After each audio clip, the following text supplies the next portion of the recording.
You know that smooth chocolate bar sitting in your pantry right now? The one you grabbed last week at the grocery store without a second thought? Well, I'm gonna tell you something. If you had to make that same bar the way they did back in 1810, you'd probably never eat chocolate again. I'm serious. The process was so brutal, so time-consuming, and so downright exhausting that it makes you wonder how anyone ever thought, yeah, this is totally worth it. Today we're going back in time, way back, to 1810 and earlier. We're diving deep into the world of chocolate before machines took over. We're talking blood, sweat, and a whole lot of grinding. And trust me, by the end of this, you're gonna realize just how insane this whole process was. But here's the thing.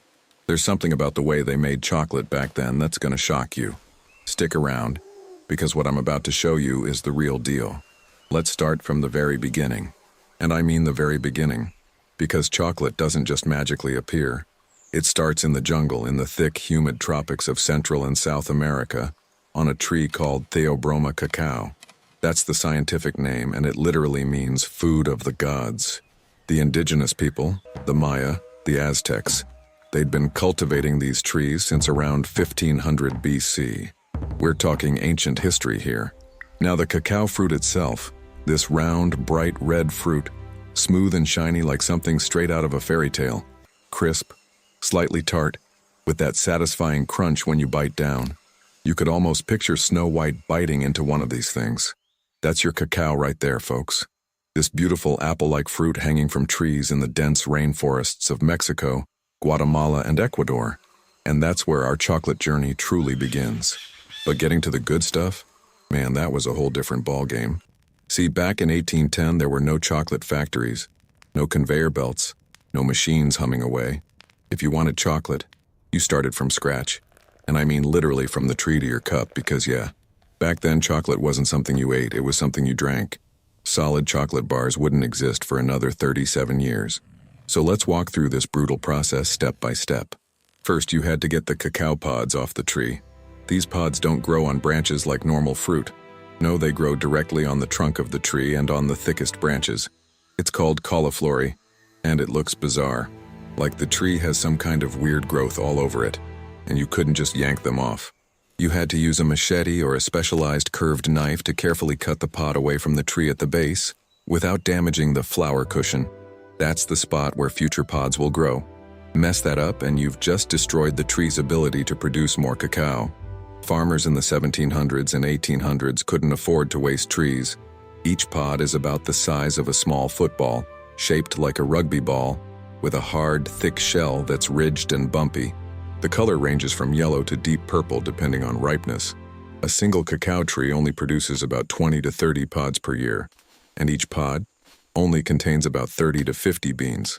That's not a whole lot of chocolate from one tree. So farmers in colonial Mexico or on plantations in Venezuela were managing hundreds of trees just to get enough beans. And this was all done by hand, every single pod, in sweltering tropical heat, with humidity so thick you could practically drink the air. Mosquitoes everywhere, snakes in the underbrush. This wasn't romantic, this was hard, dangerous labor. Once you harvested the pods, the clock started ticking.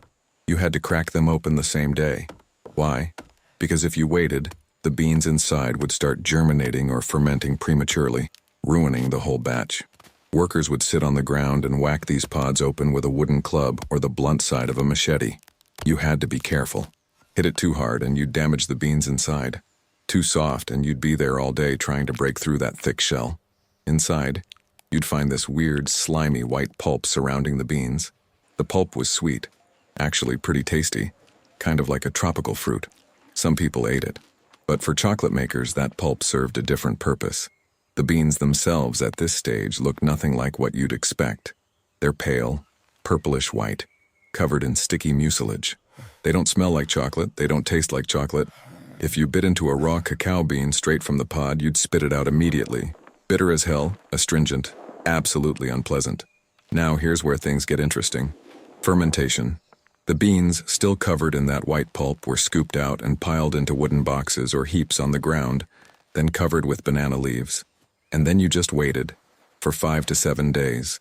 During this time, wild yeasts and bacteria would start breaking down the sugars in that pulp. The temperature inside those piles would shoot up to around 120 degrees Fahrenheit.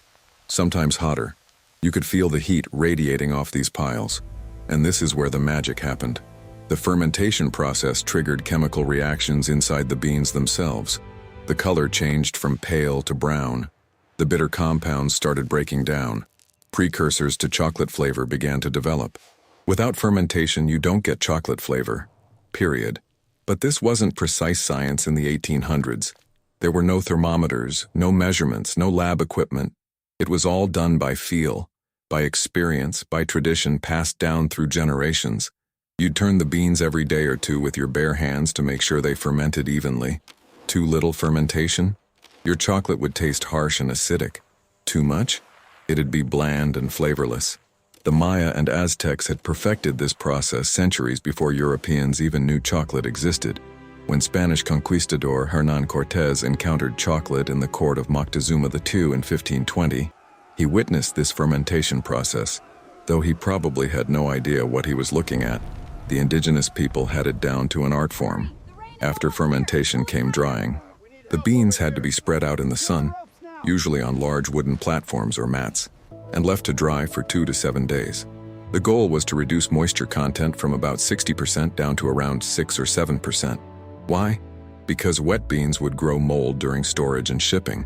And remember, in the early 1800s, these beans were being shipped from Central America and the Caribbean all the way to Europe and North America. That's weeks, sometimes months at sea. If your beans weren't properly dried, you'd open those sacks and find nothing but rotten mess. Workers would rake the beans regularly, turning them over to ensure even drying. If rain threatened, they'd scramble to cover everything or move the beans under shelter. It was labor-intensive, weather-dependent, incredibly frustrating, but there was no other way. Just you, the sun, and patience. By the time the beans were dried, they'd lost about half their weight. 100 pounds of wet beans would give you maybe 40 to 42 pounds of dried beans. Those dried beans were hard as rocks, dark brown, wrinkled, finally starting to smell vaguely chocolatey. Now came shipping. The dried beans were scooped into large burlap sacks, each one weighing 130 to 150 pounds, and loaded onto ships bound for chocolate-making centers in Boston, New York, Philadelphia, London, Amsterdam, Paris.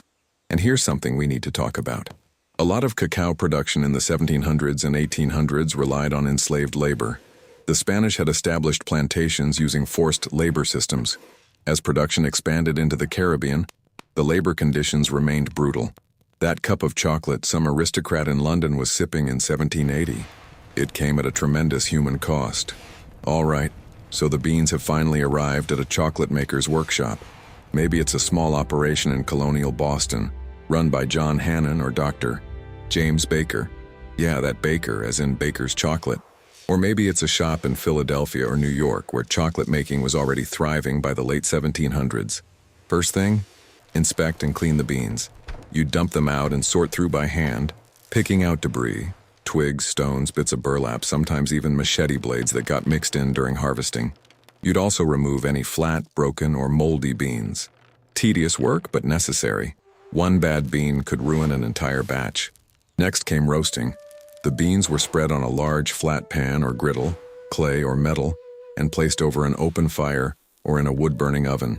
The roasting process lasted 15 to 40 minutes at temperatures around 250 to 300 degrees Fahrenheit.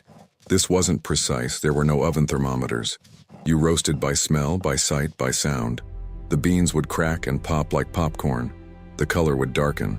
The aroma would intensify, rich, deep, chocolatey. Roasting killed bacteria, loosened the outer shell, and most importantly, developed flavor. The heat triggered chemical reactions that created hundreds of new flavor compounds. This is where chocolate really starts to taste like chocolate. But it was delicate.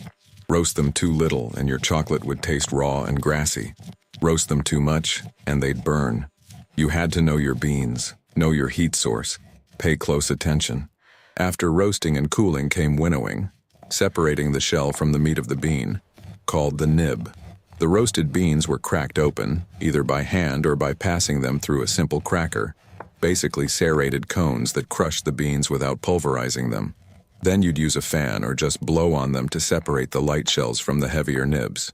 Now we're getting to the really brutal part, the grinding.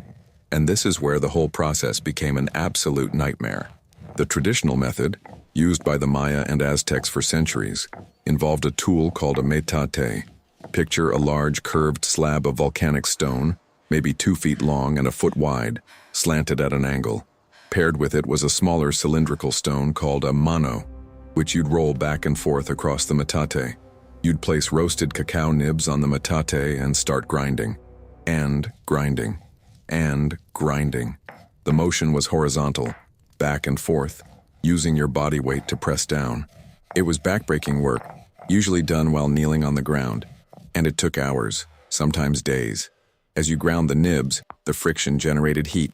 The cacao butter inside would start to melt, and the solid nibs would gradually transform into a thick, flowing paste. This paste is called chocolate liquor or cocoa mass. No alcohol, just liquid cacao. At room temperature, it's solid, but when warm, it flows like lava. Many chocolate makers would place a small brazier, a container with hot coals underneath the metate to keep it warm. This helped the cacao butter stay melted and made grinding go a little faster, but not much. You were still looking at several hours of continuous grinding to get smooth paste, and it had to be smooth. Gritty chocolate? Nobody wanted that. The goal was to grind the nibs down to particles smaller than the width of a human hair. At that size, your tongue can't detect individual particles. Coarser than that, and it feels grainy. In Mesoamerica, this was women's work. Women would kneel at the metate for hours, grinding cacao while adding other ingredients, dried chili peppers, vanilla, annatto for color, sometimes flowers, sometimes ground corn. The physical toll was immense. Repetitive strain injuries, knee problems, back problems, all common. When the metate technique traveled to Europe in the 1600s, it became popular everywhere chocolate was made. In Spain, it was called the Spanish stone. In France, they used it too. There was pride in it. Stone-ground chocolate was seen as purer, more authentic. Pause the video right now and comment your opinion about this. Would you have had the patience to spend hours every day kneeling on the ground grinding cacao by hand? Or would you have just given up on chocolate entirely? Once the grinding was done, you had pure chocolate liquor. If you wanted drinking chocolate, which was the main way people consumed it, you'd take that chocolate liquor, mix it with sugar, maybe some spices like cinnamon or vanilla or chili, and grind it all together again. Then you'd pour the mixture into molds and let it cool and solidify into blocks or discs. These weren't for eating. They were for storage. When you wanted to make a cup of hot chocolate, you'd shave off a piece, add it to hot water or milk, and whisk it until frothy and smooth. And I mean really whisk it. The Aztecs and Maya used a special wooden whisk called a molinillo, with ridges carved into it. You'd place it between your palms and rub your hands together rapidly, spinning the whisk to create foam. The froth was essential. A cup of chocolate without foam? That was an insult. The foam was the best part, proof you'd made it correctly. Europeans adopted this too, using metal whisks or special chocolate pots. Making a single cup of hot chocolate was a production. It took effort, skill, and time. This wasn't quick or easy. Chocolate in this era was marketed as medicine. Sir Hans Sloane, while working as a physician in Jamaica in the 1680s, became convinced that chocolate aided digestion. By the 1700s, Sir Hans Sloane's milk chocolate was advertised everywhere in England. People believed chocolate could cure digestive issues, fatigue, even tuberculosis. Chocolate houses popped up all over Europe in the 1600s and 1700s, similar to coffee houses. These were social hubs where the upper classes would gather to drink chocolate, discuss politics, conduct business. In London, chocolate houses were legendary. You'd walk in, order a cup of hot chocolate, bitter and spiced, not sweet, and settle in for hours. But make no mistake, this was a rich person's game. Chocolate was expensive. Importing cacao beans from across the ocean, paying for all that labor to process them, grinding them by hand for hours. The final product cost a fortune. For the average working-class person, chocolate was a once-in-a-lifetime luxury, if they ever tasted it at all. From the moment a farmer cut a cacao pod off a tree in the jungles of Central America, to the moment someone took a sip of hot chocolate in a Boston drawing room, we're talking weeks or months of work by dozens of people. Every single step was done by hand. Every single stage required skill, patience, and backbreaking labor. So the next time you think about chocolate, remember this. What we take for granted, that smooth, sweet, perfectly made bar, was once the result of an absolutely brutal process that would make most of us quit after the first day. The people who made chocolate in 1810 and earlier, they earned every single sip. If you found this fascinating, hit that like button, subscribe for more deep dives into how things were made before modern technology, and drop a comment telling me what product you want to see next. Thanks for watching, and I'll see you in the next one.